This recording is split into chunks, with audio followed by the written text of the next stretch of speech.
Shalom. Aprendo. Amén. Shabbat Shalom a todos, amados. Qué bendición estar nuevamente aquí reunidos. Y pues bueno, ya vamos finalizando el ciclo de la Torá. Prácticamente la siguiente semana vamos a iniciar la porción de Bereshit o Génesis para las personas que son nuevecitas.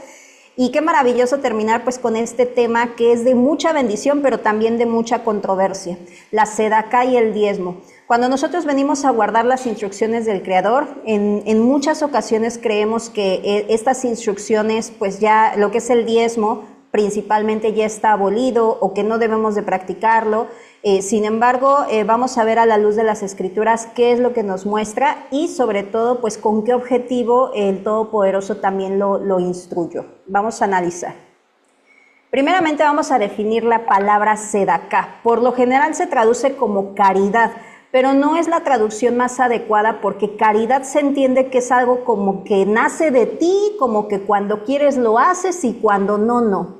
Sin embargo, no es, bíblicamente dentro de la Escritura no es tan cuando lo quieres. La palabra primeramente proviene de la raíz sedek, que significa justicia o rectitud, lo cual dentro de la Escritura nos muestra que la justicia y la rectitud es un deber moral y espiritual. Es decir, si tú vas por la calle y ves a un menesteroso, pues vaya, literalmente no hay un mandamiento estricto que te diga que tienes que alimentarlo y darle de comer. Más bien es un deber moral, porque Pablo dice que si sabiendo hacer lo bueno no lo hacemos, se nos cuenta como pecado. Entonces, en teoría sí es un deber moral, sí es algo obligatorio moralmente hablando. Ahora vamos a ver qué es lo que nos dice la Escritura, para que veamos que es necesario hacer esos actos de justicia. Deuteronomio 15, 7 al 11. Cuando haya un pobre entre tus hermanos, acuérdense que siempre se habla en el pueblo, ¿ok? Cuando haya un pobre de tus hermanos contigo en alguna de tus ciudades, en la tierra que Adonai tu Elohim te da, no endurecerás tu corazón, ni cerrarás la mano, a tu hermano pobre. Le abrirás tu mano liberalmente y le prestarás con generosidad lo suficiente para la necesidad que tenga. Guárdate que no haya en tu corazón alguna intención maligna y diga, se acerca el año séptimo de remisión, y mires con malos ojos a tu hermano pobre para no darle, y clame contra ti a Adonai y te sea a ti pecado. Sin falta le darás y tu corazón no será mezquino cuando le des, porque a causa de esto Adonai tu Elohim te bendecirá todas tus obras y en todo lo que emprendas en tus manos. Ok, primeramente estamos viendo que sí, el Todopoderoso ordena que si hay un pobre de entre tus hermanos, ¿quiénes son pueblo, amados? Obviamente quienes guardan los mandamientos. Oye, Lore, pero pues mi vecina, sí, ese vamos a abordarlo diferente en otro momento, pero de entre tus hermanos se habla directamente de quién es pueblo, ¿ok? Ahí dice que le daremos abundantemente, generosamente, y que te guardes justamente de pensar, el año de remisión es cuando todas las deudas son saldadas, es decir, si mi hermano cae en pobreza un año antes del año de remisión, el año de jubileo, yo le puedo prestar y si no me alcanza a pagar, en el año de jubileo se saldan deudas. Y lo que está ordenando el Creador es justamente que tengamos cuidado de no pensar, no le voy a prestar porque no me va a pagar, que tengamos cuidado de ello. Entonces, si nos damos cuenta, sí, la sedacá, o sea, el acto de justicia es necesario acorde a lo que nos dice la Escritura. En Proverbios 21:3, veamos qué es lo que dice. Practica el derecho y la justicia a Adonai, lo prefiere a los sacrificios.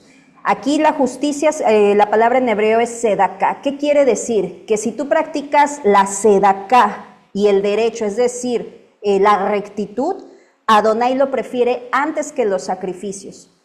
O sea, imagínense a qué grado es importante hacer sedacá, hacer justicia, actos de justicia, que inclusive los sacrificios, los holocaustos, que sabemos que algunos de ellos eran con grato aroma al Creador, o sea, eran agradables a Él, todavía la sedacá lo es más, amados. Y en Salmo 112:9 dice lo siguiente: Salmo 112, 9. Reparte, da a los pobres, su justicia permanece para siempre. Dice que Adonai reparte y da a los pobres y su justicia, su tzedakah, permanece para siempre. Entonces nos damos cuenta en todo momento, en varios versículos nos llama justamente este deber moral de hacer actos de justicia. Ahora, ¿podríamos decir que la tzedakah es un acto opcional? No. Dentro del judaísmo no se ve como un acto opcional. Por eso les digo que la palabra caridad con actos de justicia no tiene nada que ver una cosa con otra, porque la caridad sí se entiende que sí te nace, si tú quieres, pero la tzedakah, que es la palabra en hebreo, no es opcional. No es opcional, dice, sino como una obligación de justicia compartir de lo que el Eterno nos da. En Primera de Crónicas nos dice en el versículo 14, porque ¿quién soy yo y quién es mi pueblo para que pudiésemos ofrecer voluntariamente cosas semejantes? Pues todo es tuyo y de lo recibido de tu mano te damos. Cuando nosotros extendemos recursos, amados, ya sea para algún hermano o inclusive hasta para las mismas santas convocaciones del Creador, que todo salga bonito, que todo se vea bonito, que todo sea agradable, nosotros estamos dando testimonio, no solamente de palabras, sino testimonio real, con actos, con hechos, de que realmente creemos que de lo que Él nos da, que todo viene de Él y de lo que Él nos da, nosotros le damos. Es un acto de testimonio, amados. Ahora, una característica que tiene la tzedakah es que no tiene, a diferencia del diezmo, es que no tiene una cantidad fija. El diezmo, pues sí, ahorita vamos a ver que sí tiene una cantidad fija, sin embargo, en el caso de la tzedakah, no. Entonces, a diferencia del diezmo que está establecido en la Torah con una medida fija, la tzedakah no se limita a un porcentaje exacto, sino que está vinculada al corazón y a la intención de la persona. Es un acto de justicia que cada uno practica según su capacidad económica y disposición interna. Vemos cuando estaban construyendo el tabernáculo, dice la Escritura que el Todopoderoso puso en el corazón de las personas, movió en su corazón de las personas el ofrendar, que justamente es esto, el hacer tzedakah. Y es interesante, amados, que en ese tiempo el pueblo estaba tan gozoso que inclusive nos dice la Escritura, y eso lo vamos a analizar en las porciones de la Torah, que Moisés les tuvo que decir, ya basta, ya no traigan más, porque el pueblo traía y traía y traía y traía. Y pues también cuántas veces, ¿no? Nuestro corazón en algún momento de la vida, cuando no comprendíamos esto, se endurecía, o dábamos lo que ahí nos sobra, o luego estábamos, ay no, pero es que ese vino está muy caro, ¿no tienes uno más barato? O sea, como que escatimábamos en las cosas del Creador. Y es ahí donde nuestra mentalidad debe de comenzar a cambiar, amados, comenzar a comprender justamente todos estos conceptos. Éxodo 35, 21. Y vino todo varón a quien su corazón estimuló y todo aquel a quien su espíritu le dio voluntad, con ofrenda a Adonai para la obra del tabernáculo de reunión y para toda su obra y para las sagradas vestiduras. Entonces, el Eterno estimuló su corazón para que fueran a dar con alegría. Éxodo 35, 29. De los hijos de Israel, así como hombres y mujeres, todos los que tuvieron corazón voluntario para traer para toda la obra que Adonai había mandado por medio de Moisés, quisiesen, trajeron ofrenda voluntaria a Adonai. Eso es maravilloso, amados. Entonces, eso es lo que nosotros vemos dentro del tabernáculo, esta acción que el Eterno pone en nuestro corazón de dar con alegría, de hacer ese acto de justicia. Es una disposición interna. Ahora, la pregunta también que surge cuando hablamos de este tema es ¿quiénes están llamados a hacer tzedakah? En mucho tiempo dentro de Arca, amados, y mis hermanos que tienen más tiempo podrán dar testimonio, se enseñaba que las personas que tenían bajos recursos, que no tenían pues vaya, ellos no estaban llamados a hacer tzedakah, más bien a dar ofrenda, ellos estaban exentos de dar ofrenda, sino más bien se volvían receptores de recibir ofrenda. Pero nunca nos dimos cuenta, amados, que nosotros estábamos cometiendo un error debido a que les estábamos quitando la posibilidad de ser bendecidos. ¿Por qué? Porque cuando tú das, el mayor beneficiado y el mayor bendecido es el que da. Sí, el que recibe, obviamente, pero la bendición que viene del cielo se la lleva el que da. Y eso es algo maravilloso, amados. Entonces, cuando nosotros le decimos a alguien, tú no tienes que dar, le estamos robando la bendición de ser bendecido.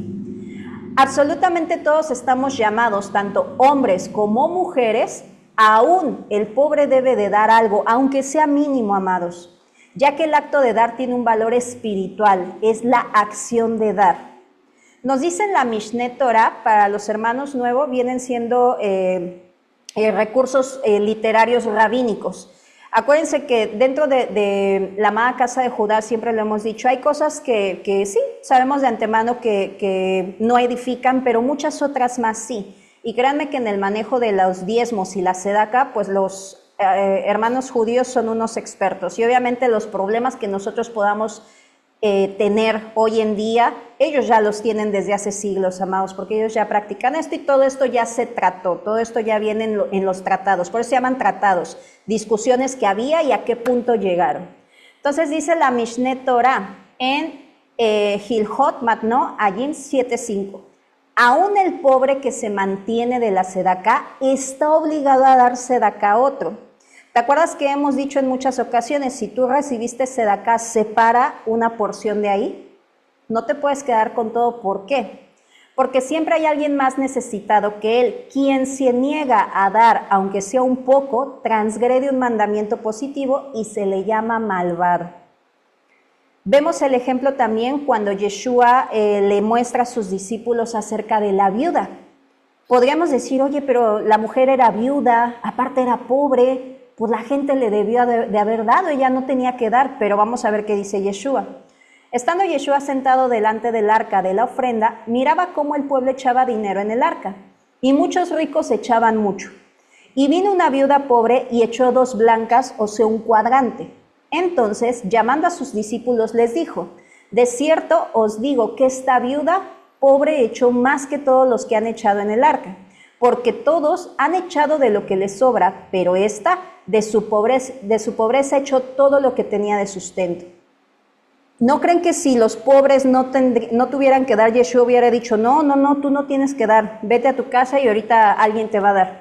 No la detuvo, amados, la dejó, porque no comprendemos pues justamente el valor espiritual que viene de dar. Y eso es lo que nosotros no vemos porque pensamos que dar nos quita, pero al contrario, dar te suma. Y si comprendiéramos cómo dar nos suma, créanme que todo el mundo estaría dando. Pero es una perla que el Padre dejó justamente ¿para qué? Para que lo estemos practicando en todo momento.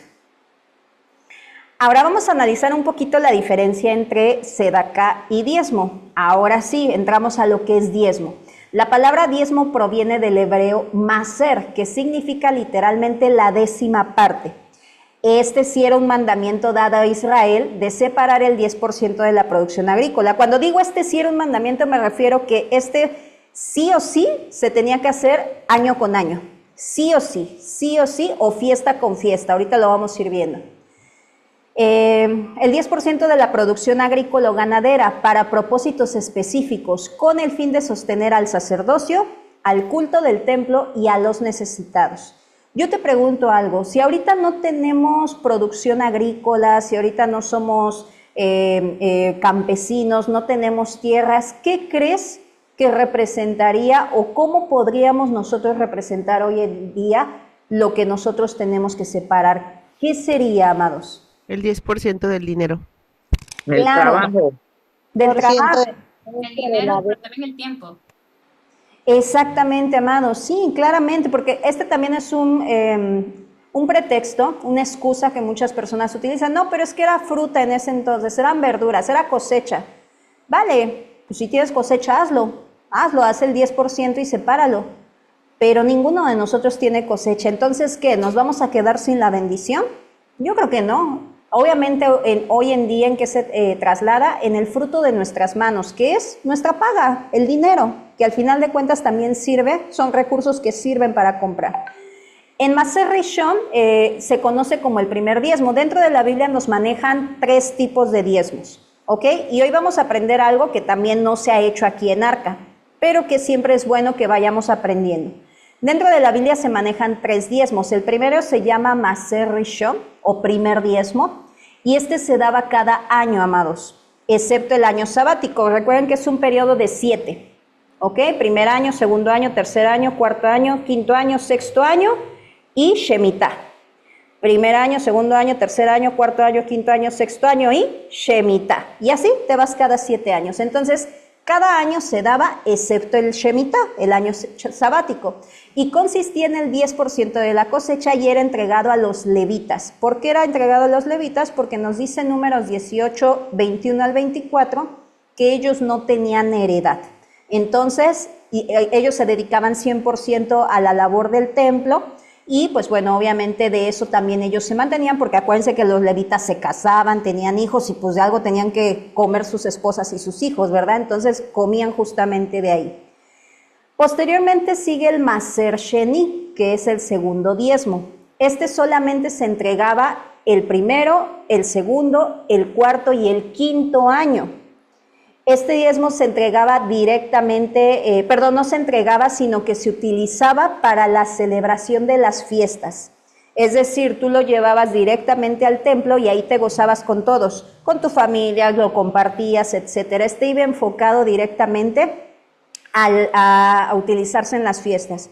Y este es uno de los diezmos, amados, y aquí me voy a detener tantito, que no hemos enseñado a separar. A veces pensamos que solo era separar el 10% y no. La amada casa de Judá separa el 23% de sus ganancias. ¿Y por qué? Por esto. Primeramente el Maser Rishon, que es el diezmo, es el que se separa normal, y ellos lo destinan a sus casas de estudio, a sus Beit Midrash o a sus sinagogas, o a sus rabinos a quienes les enseñan, ¿ok? Porque en Israel, amados, los rabinos tienen sueldo. No es como aquí, así como que ministramos y listo. No, allá tienen un sueldo. Entonces, de todo esto, inclusive dentro de las sinagogas pagan una membresía. Imagínense ese grado. Pero vaya, o sea, se entiende, amado. Por eso les digo, nos falta aprender mucho, nos falta conocer muchas cosas. Pero bueno, está ese diezmo, el primer diezmo. El segundo que ellos separan es justamente para todas las festividades. Y ese es el que no hemos enseñado. Es necesario separar también el diezmo para festividades, para que nadie se quede sin gozar. No, que yo no tengo, no tendrías por qué no tener, porque requerimos separarlo. Entonces, yo entiendo que cuando tenemos poco, amados, podemos llegar a pensar, ¿y de dónde voy a separar si apenas me alcanza para mi semana? Pero es que ahí viene el emuná. Te puedo decir que si tú pones por obra el mandamiento, el Padre va a multiplicar tu tinaja. Imagínense que la viuda de Elías hubiera dicho eso. No, pero ¿de dónde te doy pan, Elías? Si nada más tengo ahí un poquito de aceite y un poquito de harina. Pero su emuná le dijo a Elías, prepárame un pan. Y pues ella decía, o sea, como el profeta, y acá mi hijo, o sea, me va a morir de hambre. Ella obedeció. ¿Y qué pasó? Su tinaja no se llenó de aceite, el aceite abundaba, la tinaja de harina no se acabó. Entonces, hay mucha bendición cuando obedecemos y cuando damos, amados. Y esto es bien importante. Entonces, es necesario también separar otro apartado para las fiestas, ¿vale? Aunque sea poquito. Si ganaste $10, bueno, separa por ahí 10 para tu diezmo y $10 para tus fiestas. Ese va a ser para ti, para tus fiestas, ¿vale? Bien, vamos a continuar. Y el tercer diezmo, amados, ese solamente, fíjense, este es bien interesante porque también muchos en algún momento llegamos a decir, no, pero es que el diezmo solamente es para viudas, pobres y huérfanos. Y sí lo dice la Escritura, pero ¿qué crees? No se daba cada año, solamente se daba el tercero y el sexto. ¿Qué quiere decir esto o qué nos muestra esto, amados? Que obviamente en los demás años, pues la viuda, el pobre y el huérfano, pues claramente requerían hacer algo, amados. No era como que se quedaban sentados esperando a que el pueblo los mantuviera, ¿no? Tercero y sexto año nada más. Pues bueno, se entregaba directamente a los pobres, a los huérfanos, a las viudas y al extranjero, tal cual como lo vemos en Deuteronomio 14, 28, 29. Qué interesante, ¿verdad? Cuántas cosas que nos hayamos... Y vaya, me acuerdo que una vez Moisés Resnick dijo que la Biblia también era un libro de educación financiera. Y me daba mucha risa porque digo, sí, amados, no tenemos educación financiera. Y la Biblia te dice cómo organizarte en tus gastos. Y cuando no tenemos dinero, pueden influir muchos factores, pero también puede ser uno la desorganización, que así como te llega dinero, te lo gastas. Y la Escritura nos dice cómo hay que organizarnos, y eso también es bueno saberlo. Ahora, la pregunta sería la siguiente: ¿hoy en día sigue vigente el diezmo? Vamos a buscar Malaquías 3, 8, 10. No sé si alguien me pueda ayudar, amados, por favor. Malaquías 3, 8 al 10. Este es un versículo que utilizan muchos pastores, pero vamos a ponerlo en su contexto. Edith. Malaquías 3. Malaquías 3, 8, 10, hermanita, por favor. Amén. Dice, engañará el hombre a Elohim, porque vosotros me habéis engañado, pero decís, ¿en qué te hemos engañado? En que los diezmos y las primicias aún están con vosotros. Solo miráis por vosotros mismos, a mí me engañáis, y la nación ha llegado a su fin. Traed pues todo el producto de la tierra al tesoro, y habrá rebusque en él. Luego probadme en esto, dice Yud-Het Vav-Het Sebaot, si no abriré para vosotros las cataratas de los cielos, y derramaré mi bendición sobre vosotros hasta que sobre y abunde. Amén. Amén, hermanita, muchas gracias. Este versículo es bien importante, amados, porque si lo ponemos en su contexto, primeramente sí, nos dábamos cuenta que el Eterno está exhortando que traigamos, que llevemos los diezmos, es decir, que si le hemos robado. Y es que sí, amados, algo que mencionan los amados hermanos de Casa de Judá es que nosotros simplemente somos administradores. A veces creemos que nos enriquecemos con nuestra propia mano, y de hecho hay versículos que dice, no vayas a pensar en tu corazón, yo me enriquecí cuando soy yo quien te da las riquezas.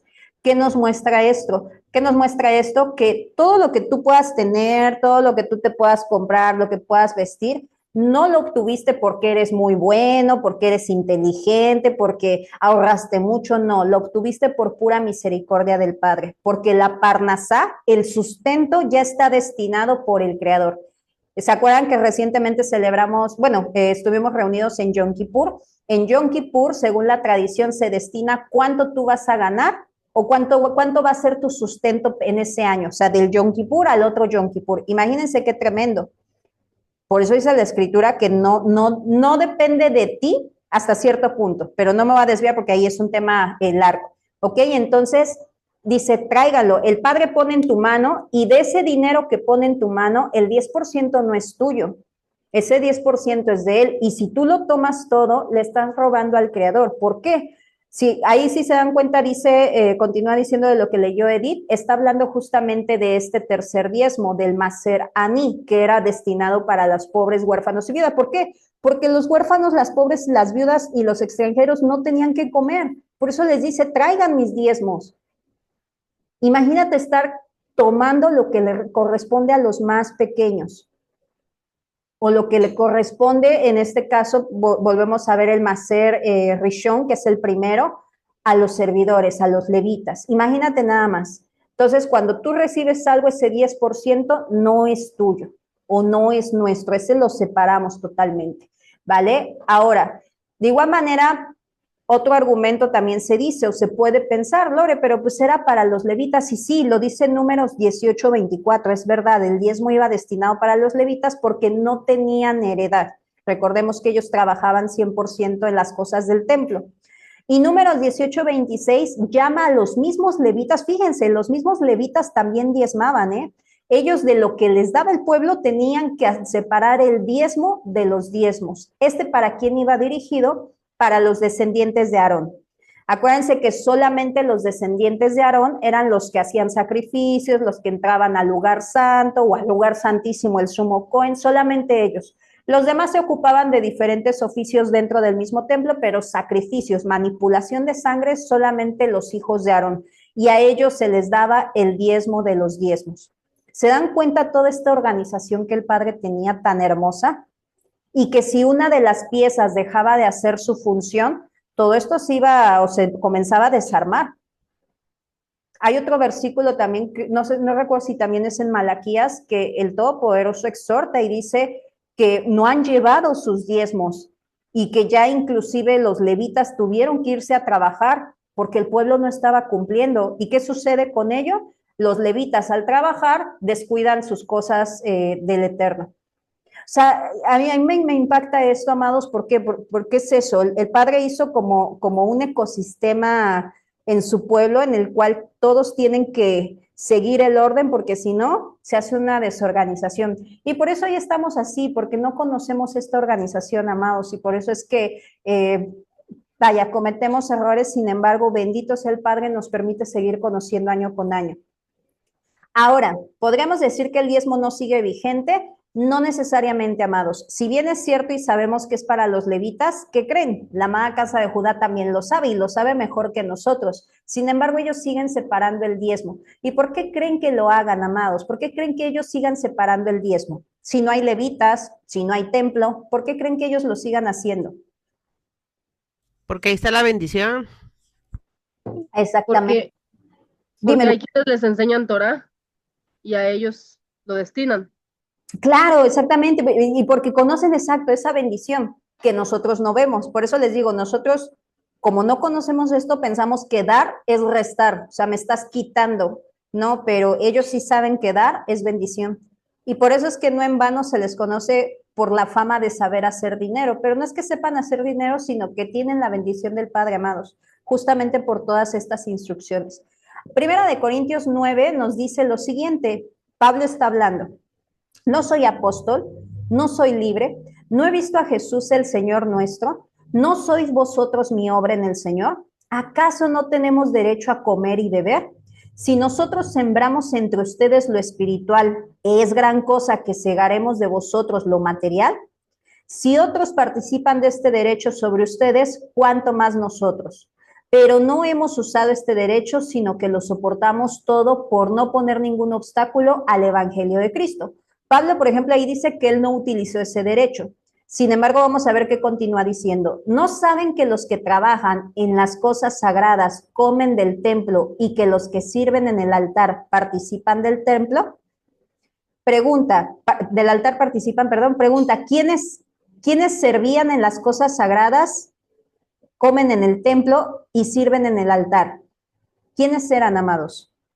Los sacerdotes. levitas. Los levitas, exactamente. Entonces, Pablo está haciendo una comparación entre los que predican el evangelio con los levitas. Está haciendo ahí una unión que dice, así también ordenó el Señor a los que anuncian el evangelio. Los levitas también anunciaban el evangelio, porque el evangelio es la Torah, amados. Esto nos lo dice también Hebreos 4, que aquellos, nuestros padres que salieron de Israel, no recibieron la buena noticia, el evangelio, la Besorá. Entonces, el evangelio es la Torah. Entonces, así también mandó el Señor a los que anuncian el evangelio que vivan del evangelio. Entonces, claro, esto lo comprenden, digo, esto es el nuevo pacto, pero los judíos comprenden perfectamente, como lo dijo ahorita también Lupita. Vaya, la casa de estudio, la sinagoga, claro que se requiere, pues obviamente, quien estudie Torah, quien enseñe Torah. Y ellos comprenden eso, amados. Ahora, los requisitos para recibirse de acá, esto es bien importante, ¿por qué? Porque sí, se da mucho, amados. Ustedes saben que cuando hay dinero hay ambas partes. Personas que se vuelven mezquinas y no quieren dar, simplemente, ay, no, yo ya di, y dan ahí, decíamos en el catolicismo, limosnas, ahí lo que me sobra, y personas que abusan. Y la escritura nos advierte de los dos polos. Primeramente, tenemos que saber que la pobreza debe ser permanente, no temporal. ¿Ok? Vamos buscando Proverbios 8:19. Si la pobreza es permanente. Al revés. La pobreza no debe ser permanente, sino temporal. Ah, perdóname, dije al revés. Gracias, Edith. La pobreza debe ser transitoria, sí, exactamente, no un estado permanente. Gracias, Edith, gracias. Exactamente, no debe de ser permanente. ¿Ok, amados? Si hay una pobreza permanente, quiere decir que hay algo ahí. O hay negligencia, no estamos siendo diligentes trabajando, o tal vez no estamos a cuentas con el Creador. Ahí, pues, bueno, como seres humanos a nadie nos toca juzgar, tal vez si nos piden un consejo poderlo dar, pero ahí es netamente del creyente con el Creador. Debe de saber él en qué está fallando. Vamos a ver justamente Proverbios 8:19. Si alguien me puede buscar los demás mientras, por favor. Eclesiastés 18 y Deuteronomio 28:15 y del 38 al 40. Proverbios 8:19. Dice, mi fruto es mejor que el oro. espérenme, 8, Proverbios 8:19. Aquí está. Es 18, perdón. La riqueza y la honra, no. Mejor es mi fruto que el oro refinado, mi rédito mejor que la plata. No, creo que el primero no es. ¿Alguien tiene Eclesiastés 10:8, por favor? Amén. Amén. A ver, Amén, ¿quién? hermanita. Adelante, Eli, por favor, sí, tu hermanita. Palabra del Eterno. Aquel que cava un foso caerá en él. Aquel que rompe un muro será mordido por una serpiente. Eclesiastés 10:8. Sí, hermanita. Ahora sí se me movieron los versículos. A ver, Deuteronomio 28:15. Este es de las bendiciones. Este viene de las bendiciones. Ahorita checo eso. Gracias, hermanita Eli. Muchas gracias. Deuteronomio 28:15 dice, pues sucederá que si no obedecéis la voz de Yahweh tu Elohim, cuidando de practicar todos sus mandamientos que yo te ordeno hoy, vendrán sobre ti y te alcanzarán todas estas maldiciones. Maldito en tu ciudad, maldito en el campo, maldita serán tu cesta, tu arteza de amasar, maldito será el fruto de tu vientre, el fruto de tu suelo, el parto de tu vacada y las crías de tu rebaño, maldito serás en tu entrar, maldito en tu salir. Yahweh enviará contra ti maldición, quebranto y consternación en todo cuanto pongas la mano por hacer, hasta que seas destruido y perezcas rápidamente a causa de la maldad de tus acciones por las cuales me habréis abandonado. Yahweh haré que se te pegue la peste hasta que ella te extermine de la tierra a la cual entras. Hermanita, 28:15 nada más y después de ahí te brincas al 38:40, por favorcito. Ok, 28. Ay, qué bueno, hermanita, porque estamos de gozo. Sacarás mucha semilla al campo, pero recogerás poco o serás disminuido, es lo mismo, porque la langosta la devorará. Plantarás viñas y las cultivarás, pero no beberás el vino ni serás alegrado con ello, porque se las comerá el gusano. Tendrás olivos en todo tu territorio, pero no te ungirás con el aceite, porque tu aceituna se desprenderá. Engendrarás hijos e hijas, pero no serán para ti, porque irán en cautiverio. La langosta devorará toda tu arboleda y el fruto de tu tierra. El prosélito que esté en medio de ti se elevará. Al 40 nada más, Ahí está. hermanita. Amén. Sí, muchas gracias. Gracias, Edith. Exactamente. Bueno, eso que nos leyó Edith, amados, que nos muestra que cuando no andamos guardando los mandamientos del Creador, viene una disminución. Si ustedes se dan cuenta de lo que leyó, es disminución de la arteza de amasar, del producto de la tierra, inclusive hasta del fruto de nuestro vientre. En Proverbios 10:4 dice, la mano negligente empobrece, mas la mano de los diligentes enriquece. Entonces, lo que comentaba, hay que checar, vuelvo y repito, depende mucho también de la persona, ¿no? Si tiene como esa humildad de decir, bueno, ¿qué estoy haciendo mal? Y recibe consejo, claro, hay que ver o analizar qué sucede en su vida, pero si lo tratamos de manera personal, siempre son esas causas. O hay situaciones no arregladas, andamos en pecado, o una mano negligente, es decir, una mano que no quiere trabajar, una mano que no le echa ganas, una mano que muchas cosas, amados. Entonces, eso tenemos que comprenderlo. La pobreza debe de ser transitoria, no permanente. Aquel que recibe sedacá tiene prohibido abusar de quien lo ayuda. Esta parte, amados, que nosotros vemos, miren, dentro del judaísmo, no crean que es así de que yo llego a una sinagoga y, ay, oigan, yo necesito, ayúdenme. No, amados. Ellos ponen una de cantados. Primero te dicen, a ver, ¿a qué sinagoga vas? ¿En dónde estudias? ¿Guardas Torah? ¿Guardas esto? A ver, y empiezan a checar una serie de requisitos que inclusive les llegan a preguntar, ¿y tú has dado sedacá? ¿Tú has hecho? No, que no, entonces no puedes recibir. Si no has dado, no puedes recibir. Son bien estrictos en eso, amados. Y tienen razón, porque vuelvo y repito, hay dos polos, tanto los que no quieren dar, que se vuelven mezquinos, avaros, como los que abusan. En Deuteronomio 23:24 nos habla acerca de justamente no abusar. Deuteronomio 23:24-25. Cuando entres en la viña de tu prójimo, podrás comer uvas hasta saciarte, pero no pondrás en tu cesto, Y hay otro versículo, abajito dice, cuando entres en la mies de tu prójimo podrás arrancar espigas para comértelas con tu mano, mas no aplicarás sos a la mies de tu prójimo.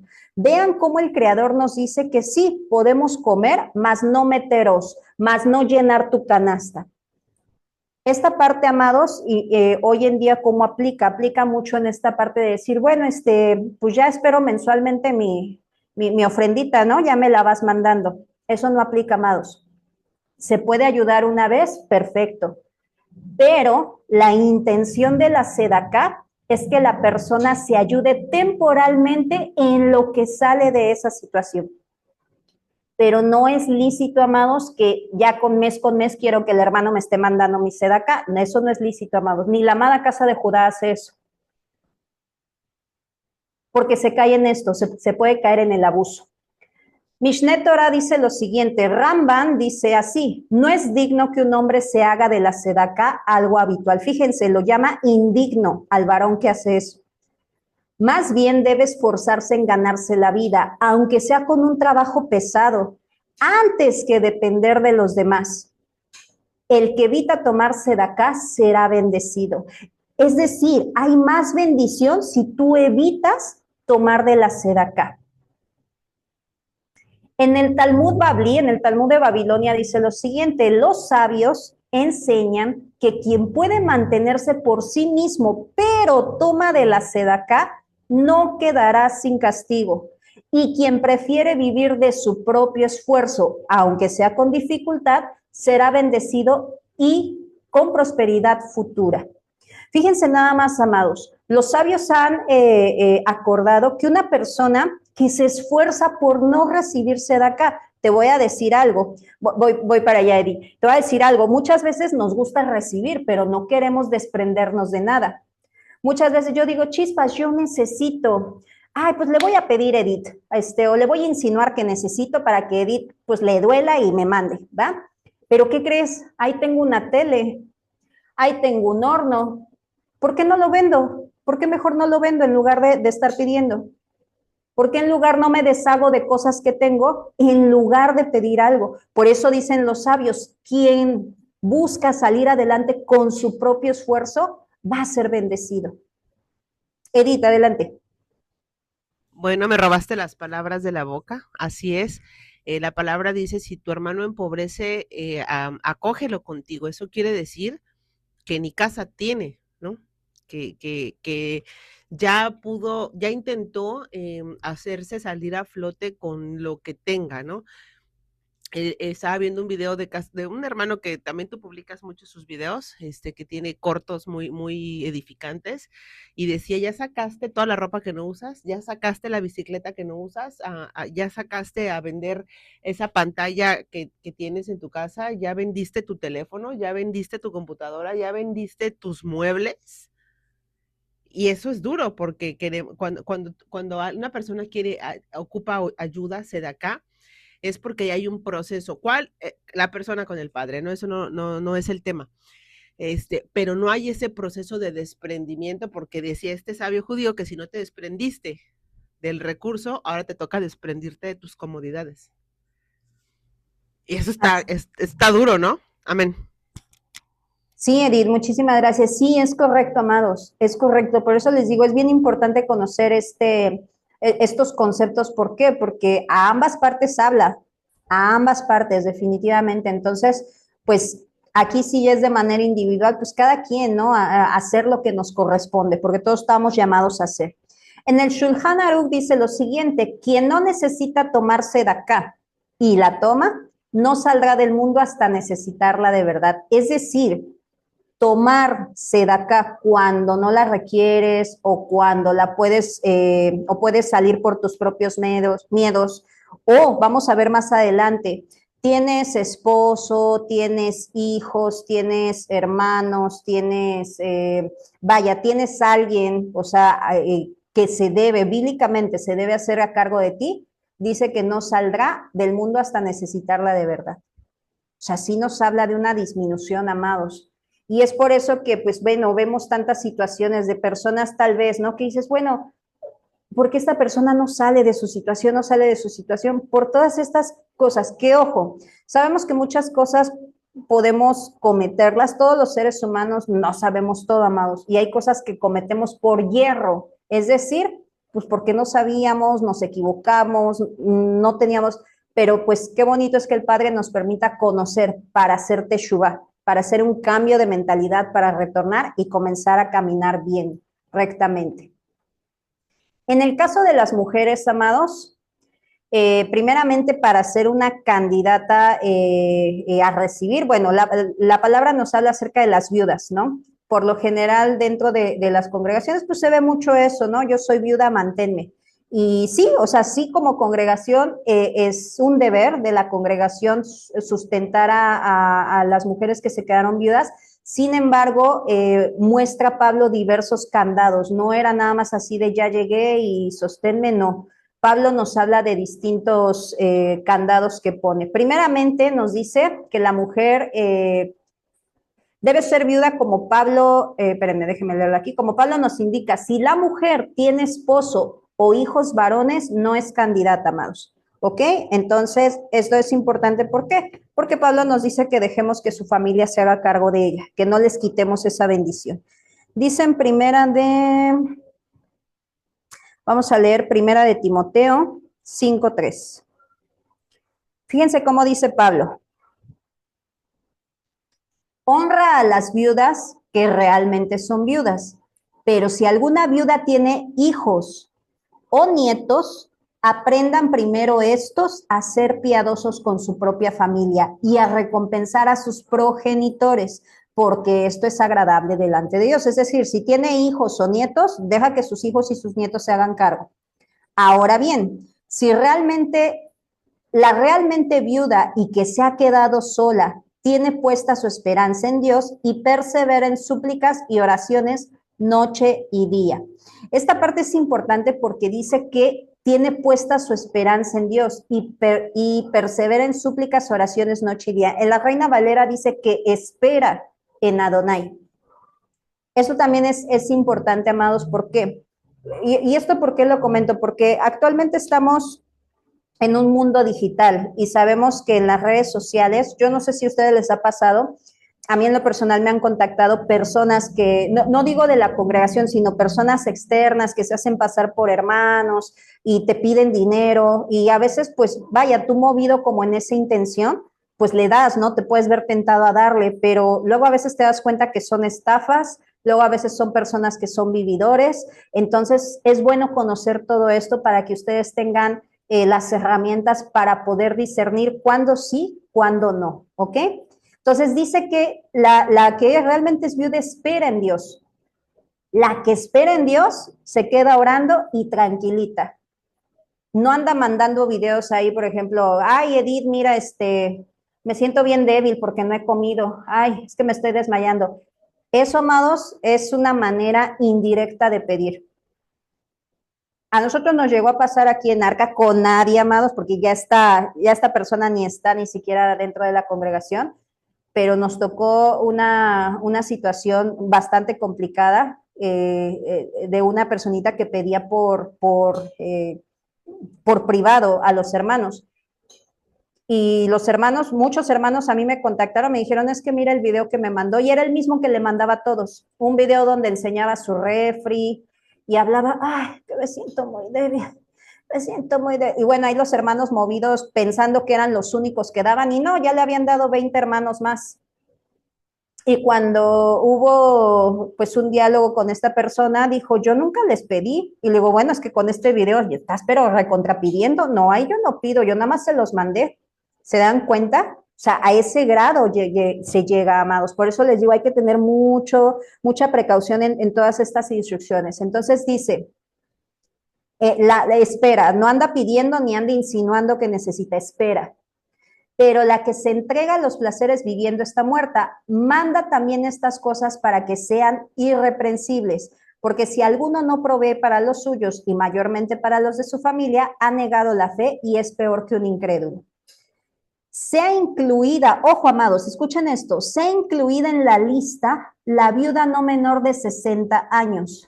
Amados, incluida en la lista, o sea, no dice incluida en ya las donaciones, no. lista, es decir, había una lista. O sea que si había 20 viudas que sustentar y tú eras la 21, pues había que esperarse. Había que esperarse. Y lo mismo aquí, hace muchos años, amados, nos pasó en Arca que decía, casi que yo soy viuda, a mí manténganme. Y así, no, espérate, pero si tú vas llegando, si tú vas llegando, o sea, tienes 2 días de haber llegado. De verdad, amados, que cada cosa que hemos visto, pero bueno. Entonces, se ha puesto en la lista y tiene que ser menor de 60 años. ¿Por qué? Porque cuando las viudas eran más jóvenes, amados, lo que hacía es que se les buscaba un esposo. A ver, los esposos, por eso es que vemos que antes un varón podía tener muchas mujeres. No es porque estuviera permitido o el padre lo avalara, sino porque al quedarse una mujer viuda requería de un varón que la mantuviera. Entonces decían, cásenlas, cásenlas, cásenlas y que los varones se hagan cargo de ella. Era la manera de poder. Ahí está, por ejemplo, Abigail. Abigail se quedó viuda y ¿qué hizo David? La tomó por mujer para protegerla, porque una mujer sin marido, o sea, que se queda completamente sola, pues estaba destinada o a la prostitución o a mendigar. Entonces, David tomó a Abigail y así también antes. Entonces decía, si es menor de 60 años, cásala, cásala, cásala y que el varón la mantenga. Así era como se manejaba más. Ahora, ¿qué nos dice el Shulchan Aruch? Se indica que si una mujer tiene un esposo que puede mantenerla o hijos varones que están en condiciones de sostenerla económicamente, ella no debe de tomar sedacá. La idea es que la sedacá está reservada para quienes no tienen ningún otro sustento. Esto se basa en el principio general de la halajá de que los responsables directos de la manutención familiar son los primeros que deben hacerlo antes de recurrir a la caridad pública. Así, una mujer con esposo o hijos que pueda proveerle no debe de depender de la sedacá. La halajá es muy cuidadosa en que la ayuda llegue realmente a quienes no tienen otro medio de sustento y establece que si una mujer tiene familiares que deben mantenerla, ella no debe de recibir sedacá. Ese es otro requisito, amados. Cuarto requisito, si la persona no trabaja, tampoco es candidata a la sedacá. Segunda de Tesalonicenses 3:10 nos dice Pablo que quien no trabaje, que no coma. ¿Te das cuenta cuántos requisitos hay? Por eso les digo, no es así de ya llegué y dame, ¿no? Hace poco me contactó una persona en Facebook y me dijo, oye, hermana, es que te quiero pedir si por favor me puedes apoyar con $20, algo así me dijo. Y le dije, híjoles, la verdad es que te los debo. No, yo te los pago, préstamelos, es que no he comido. Le digo, mira, no los tengo, pero lo que sí te puedo apoyar es con esto. Yo siempre les ofrezco trabajo. Y digan, adivinen qué pasó con esa persona cuando le ofrecí trabajo. Desapareció. Ya no me contestó, yo creo que se fue en el rapto. Exactamente, Lupita, se desapareció. Y pues ahí nos damos cuenta porque su condición, si es que los necesitaba, ¿verdad? Si no los necesitaba y nada más está viendo a ver quién cae, pues también. Entonces, a veces parece que uno se vuelve duro con ello y no, amados, no, para eso nosotros, cada uno de nosotros, a cada uno a nivel personal lo digo, para eso separamos nuestros diezmos, porque esa es una manera de evitar que caigas en avaricia, todo para mí, no. Ahí está el diezmo del Padre, y estos candados que también estamos viendo que nos ponen tanto los sabios judíos como también la misma escritura, ¿no? Vamos a continuar. Ahora vamos a ver qué es lo que decía la escuela de Gilel. Acuérdense que la escuela de Gilel es la misma escuela que traía Pablo. Pablo nos dice que estudió a los pies de Gamaliel. Gamaliel es nieto de Gilel, ¿ok? La escuela de Gilel, así como otras fuentes rabínicas, tenían una postura muy clara sobre el tema. En general, los sabios de Israel enfatizaban mucho la importancia del trabajo y la autosuficiencia antes de depender de la sedacá. La enseñanza general de la escuela de Gilel, es decir, un judaísmo rabínico en general, era que alguien que pueda trabajar y mantenerse por sí mismo, pero en lugar de eso prefiere vivir de la sedacá, está actuando de manera incorrecta. Maimónides, siguiendo estas tradiciones, escribió que es preferible incluso tomar un trabajo humilde o pesado antes de depender de la caridad si se tiene la capacidad de trabajar. Amados, de verdad, miren, a mí a veces me sorprende porque allá donde vive mi mamá hay una persona que ya está grande, es un señor yo creo como de unos 60 años, y cuando digo grande no es porque esté viejito, sino me refiero que yo me imagino a los 60 años, pues que ya esté en su casa descansando y no. A esta personita yo la veo desde las 6 de la mañana en la calle y de repente la ves que ya está lavando un carro, que ya está barriendo la casa de alguien, que ya está llevando las bolsas de basura, todo el día lo ves haciendo algo. Y dices, es que trabajo sí hay. Lo que no queremos es trabajar. Es que yo quiero un trabajo en una oficina, que me paguen, que trabaje 3 horas y me paguen mucho. Pero no queremos esforzarnos. Por eso ahí dice, tomar un trabajo humilde o pesado. Ya decía ahorita Edith en su participación, es verdad, también dice, lo llevarás a tu casa. ¿Por qué creen que llevaba a la persona a su casa? ¿Para que lo tuviera ahí como rey o para qué lo llevaba Edith? A trabajar, A trabajar en el trabajar. campo, a cuidar animales. No sucedía, la escritura no nos narra que sucediese que le dijera, no, mira hermano, gracias, pero pues lo de la trabajada en el campo no es lo mío, ¿viste? A mí eso no se me da. Aquí te espero. Ajá, lo que hizo Séfora con Moisés. Exactamente. Así es, hermanita. Es correcto, amados. O sea, lo que nos muestra la escritura es que sí, no vamos a dejar sin ayuda, pero tampoco es así como queda gratis. O sea, sí había como que una retribución. ¿Por qué? Justamente por esto, para evitar caer en abusos. Entonces, esto no solo es para mantener la dignidad de la persona, el trabajo dignifica, acuérdense, sino también para no abusar del sistema de ayuda destinado a quienes realmente no tienen otra opción. En resumen, la postura de la escuela de Hillel y las fuentes rabínicas es clara, se debe trabajar si uno puede hacerlo y la sedaká debe reservarse para quienes no tienen otra forma de sustento. Ahora vamos con los niveles de sedaká. Le voy dando un poquito más de velocidad para que no nos tardemos más de la hora y media, amados. El primer nivel, vamos a ir de mayor a menor, ¿ok? De mayor a menor. El primer nivel de sedaká es el más grande que podemos hacer como seres humanos. El primero es aquel que le facilita la ayuda al hermano para que pueda recuperar, para que se pueda recuperar económicamente y comience a trabajar y que no requiera más ayuda. El hecho no es estar constantemente dando, sino más bien que la persona pueda mantenerse por sí sola. Tampoco es el hecho de que la persona siga pidiendo todo el tiempo. No, ese no es el objetivo de la sedaká. El objetivo de la sedaká es que tú salgas de la situación en la que estás. Puedes prestarle dinero para que ponga un emprendimiento o regalárselo. Ahí sí, de las dos maneras es un acto de justicia. Y esto es interesante, amados. Esto también es interesante. ¿Por qué? Porque a veces también como seres humanos decimos, pero es que ese trabajo no me gusta. Pero es que no, como que yo no sirvo para eso. Amados, estamos en necesidad y estamos de caprichosos. Y yo lo digo por mí, porque cuando yo no tenía trabajo, cuando Edith me vino a presentar el negocio en el que estoy, yo me quedé, pero yo estar vendiendo eso. Y yo dije, a ver, Lorena, ubícate. ¿Le estás pidiendo al Padre una fuente de ingreso y te vas a poner así? Y yo dije, Edith, dime qué tengo que hacer. Entonces es eso, amados. Tenemos que comprender que el objetivo de todos siempre es ser cabeza y no cola. Es decir, prestar y no pedir prestado. Ese es el objetivo, ahí lo dicen las bendiciones. Segundo nivel, va disminuyendo. Aquel que da sedaká sin saber a quién está destinada y tampoco los pobres saben quién se la mandó. Tú vas a ejemplo, ¿no? Tú vas a una fundación y das tu aporte. Y esa fundación se la manda a una organización que se encarga de repartirla a los pobres y así, tú no sabes a quién le fue dada, ni los pobres tampoco supieron de quién les llegó, simplemente se recibió. Eso también es un acto grande de sedaká, amados.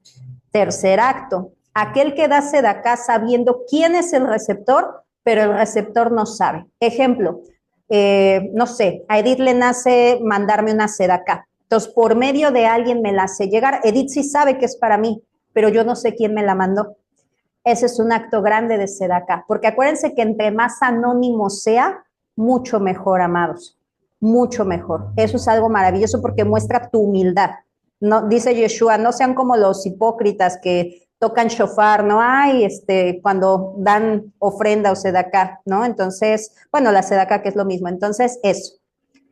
Vamos bajando. Cuarto nivel. Los pobres saben quién les ofrendó, pero el que les dio no sabe a quién ayudó. Eso también es interesante. ¿Por qué? Porque el receptor, el que va a recibir la ofrenda, sí sabe quién le dio, pero el que le dio no sabe. Quinto nivel.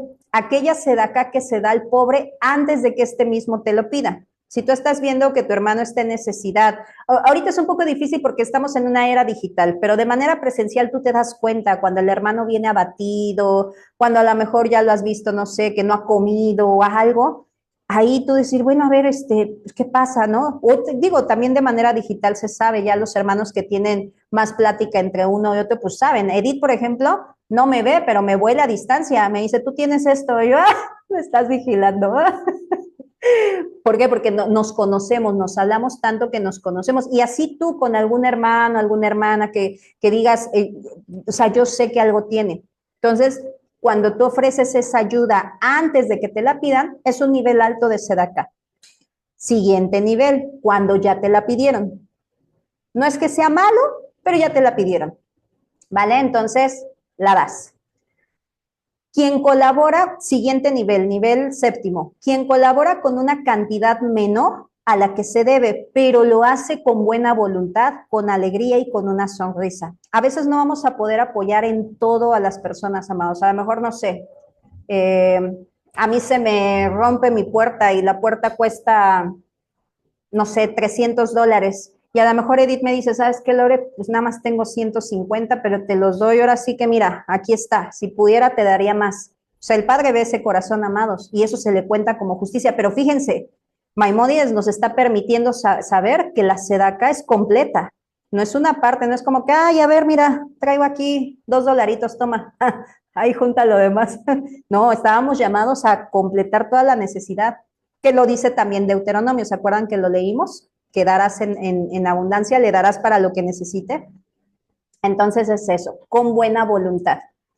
Octavo nivel, ya va bajando, ya va bajando. Aquel que da sedacá, pero lo hace de mala gana. Lo hace de mala gana, amados. Y esto puede pasar mucho. Y me pasa mucho, sobre todo con hermanos, cuando comienzan en este proceso de dar. No sé si a ustedes les pasó, pero la primera vez que diezmaron o la primera vez que quisieron mandar dinero, ¿no les pasó que tuvieron muchas dificultades? Que ya les cerraron, que ya los rebotaron, que ya el taxi ya se fue, que ya está lloviendo, que ya esto. Y me mandaban así mensajes, digo, yo los entiendo porque a mí me pasó, bien frustrados. No, hermano, es que ya perdí todo el día, es que no me llevó, es que aquí, es que allá. Yo, tranquilo, hermano, tranquilo, yo te entiendo, es simplemente su posición, es como el ángel lucha. Jacob luchó con el ángel por su bendición, pues así tú estás luchando por la tuya. Así, amados, sí hay mucha oposición, sin embargo, lo que nos llama la escritura es siempre en todo momento mantener la buena actitud, que no es fácil, ¿verdad? Cuando ya pasan este tipo de situaciones, digo, la primera vez que yo ministré esto, a mí me dio una cachetada con guante blanco, porque sí, yo llegué a estar de malas de que ya el taxi no pasó, que ya ahora ya puse doble, ahora ya salí poniendo, ahora aquí, oye, ¿quién me manda a ofrecerme? Yo lo llegué a hacer, amados, pero es eso, es luchar por la bendición. Entonces, bueno, haces teshuva. Y bueno, otra manera de darse de acá, amados, si bien es cierto, sí, en la mayoría de las ocasiones se ve manifiesta en el dinero, no solamente es el dinero, se puede justamente ofrendar o darse de acá de tiempo, de palabra, de compañía. Por ejemplo, Yeshua, ¿qué dice? Dice, por cuanto diste de comer al hambriento, diste de beber al sediento, vestiste al pobre, todo eso sucede de acá, todo eso es acto de justicia. Entonces, otra manera de hacerse de acá justamente es aquellos que estudian y enseñan Torah. Por eso nosotros empezamos a implementar lo del diezmo y todo ello, amados, justamente para bendición de todos. Porque, ojo, cuando decimos que diezmen, no es porque nosotros no lo hacemos. Todos los que estamos al frente, consejo, servidores, todos diezmamos, amados. Nadie se queda sin dar porque lo primero que nosotros enseñamos es a base del ejemplo. ¿Ok? Vamos entonces. Ya vamos terminando. El último concepto es Isaacar y Zabulón. Eso es un concepto muy bonito, amados. ¿Por qué? Porque habla de una relación simbiótica, es decir, funcionan a la par. Este término proviene de una relación simbólica entre las tribus de Isaacar y Zabulón, mencionadas en la Torá. Según la tradición, Isaacar era de la tribu dedicada al estudio de la Torá, y no tanto la tradición, lo dice la escritura. Mientras que Zabulón, de hecho Edith lo dijo cuando ministró las bendiciones a las tribus, él era de tiendas. Isaacar era de tiendas, tiendas era alguien que estudiaba Torah, conocía de los tiempos. Y Zabulón era comerciante. ¿Qué es lo que nos muestra justamente? En Primera de Crónicas 13:32 nos dice que Isaacar era entendido en los tiempos y Génesis 49:13 que Zabulón era el comerciante, ¿no? La idea es que Zabulón, al dedicarse a trabajar y generar sustento, apoyaba económicamente a Isaacar para que éste pudiera dedicarse al estudio. De esta manera se forma una asociación simbiótica. Uno se enfoca en el estudio, en lo espiritual, y el otro en el sustento material. Ambos comparten méritos. Fíjate, esto es interesante. ¿Por qué? Porque siempre le hemos dicho, miren, a lo mejor nosotros hacemos un video, pero ya el hecho que tú lo compartas te haces partícipe de la bendición.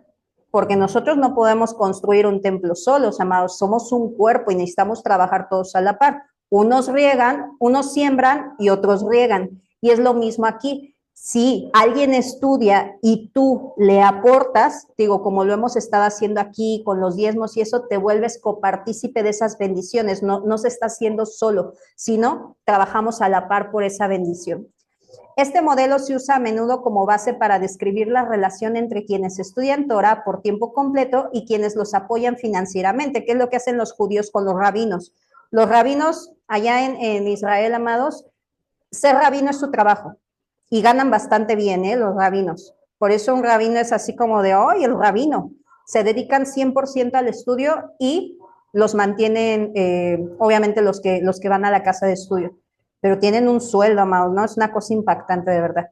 Así que en el judaísmo, alguien que actúa como Zabulón es quien trabaja y sostiene a los Isaacar, permitiendo que el estudio de la Torah continúe. Esto es maravilloso. Y pues bueno, amados, hasta aquí viene siendo la administración de la Sedaká y diezmo. Espero que haya sido de bendición. Shabbat shalom a todos.